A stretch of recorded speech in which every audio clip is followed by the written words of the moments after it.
तस्वीरें दिखा देते हैं और इनके बारे में बता देते हैं। ये तेल अवीव की तस्वीरें जो है वो बताई जा रही हैं, जिसमें हम देख पा रहे हैं कि ट्रंप के बड़े बड़े बैनर पोस्टर्स लगा दिए गए हैं और उसमें सिर्फ डोनाल्ड ट्रंप की एक बड़ी सी तस्वीर नजर आ रही है, जिस पर लिखा गया है थैंक यू मिस्टर प्रेसिडेंट। ये लिखा गया है थैंक यू मिस्टर प्रेसिडेंट लिखा गया है। तेल अवीव में ये बड़े बड़े होर्डिंग्स और पोस्टर्स लगे नजर आ रहे हैं। इतनी जल्दी पोस्टर्स बना लिए गए, इतनी जल्दी होर्डिंग्स जो है वो तैयार करके लगा दी गई हैं। अब सोचिए जरा कितनी तेजी के साथ ये जो काम हो रहा है। इसका मतलब यही है कि पहले जो एक मीटिंग हाई लेवल की हुई थी उसमें सब कुछ तय कर लिया गया था और जो बताया जा रहा था कि अभी सोचा जाएगा कि ईरान पर क्या फैसला लें, उससे पहले ही फैसला लिया जा चुका था। इसलिए कहते हैं कि डोनाल्ड ट्रंप के बयानों पर बिल्कुल भी इस बार तो एतबार नहीं करना चाहिए, इस बार के कार्यकाल में जब से वो आए हैं। लेकिन फिलहाल यहाँ पर ये पोस्टर्स और हम देख पा रहे हैं किस तरीके से बैरिकेडिंग, ये बैनर्स लगे हुए हैं, ये देख पा रहे हैं हम।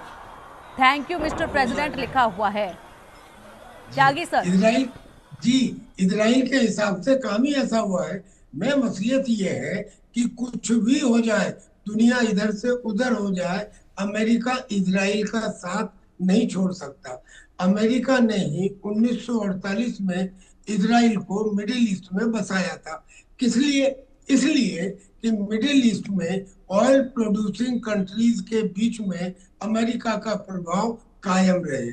तो वो इजराइल को कैसे छोड़ सकता है? नंबर एक।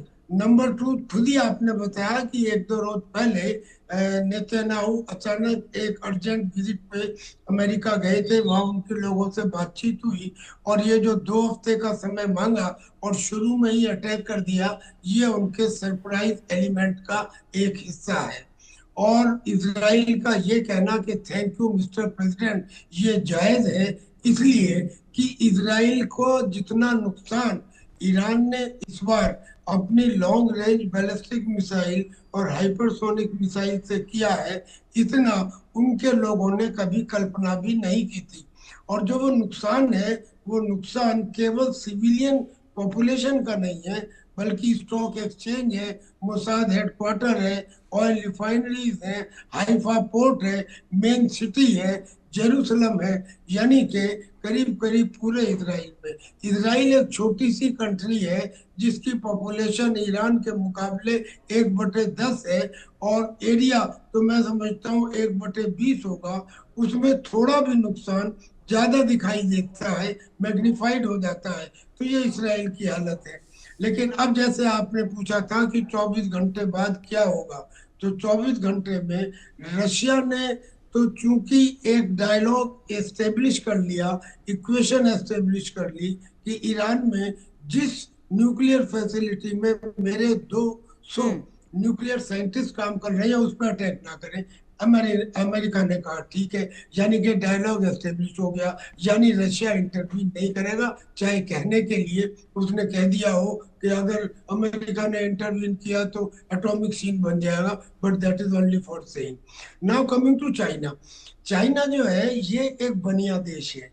चाइना दूसरे देशों में अपनी टांग फंसा ही नहीं सकता, जा ही नहीं सकता लड़ने के लिए, क्योंकि अगर उसमें लड़ने वाली फितरत होती तो वो अपने ही युद्ध को निमट लेता। आज तक इतने सालों से वो ताइवान के खिलाफ ताकत तो दिखा रहा है, मैं ये कर दूंगा, मैं वो कर दूंगा, लेकिन लड़ने का हौसला नहीं जता पाया।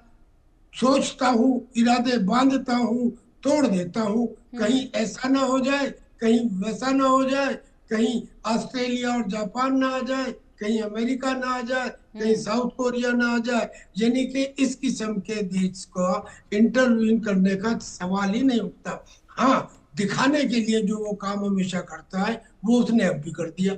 इंडियन ओशन के अंदर चाइना के करीब 5 वारशिप जनरली रहते हैं, एक जिबूती में, एक मॉरिशस में, एक सेचल्स में, एक मालदीव में वगैरह। उसकी संख्या उन्होंने थोड़ी सी बढ़ा दी है, दैट इज ऑल।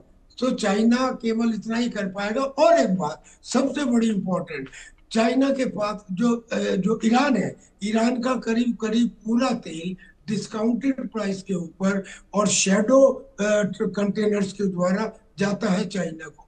अगर ईरान जो धमकी दे रहा है कि मैं स्ट्रेट ऑफ हॉर्मुज को बंद कर दूंगा, अगर उसने बंद कर दिया तो उसका तो तेल बंद हो जाएगा और चाइना के पास आएगा कैसे? यानी कि दोनों कंट्रीज का भयंकर नुकसान होगा। लिहाजा चाइना स्ट्रेट ऑफ हॉर्मुज को बंद नहीं होने देगा। बंद नहीं होने देने का मतलब ये है कि ईरान को अटैक करने में मदद नहीं करेगा। अब रशिया नहीं बिल्कुल। करेगा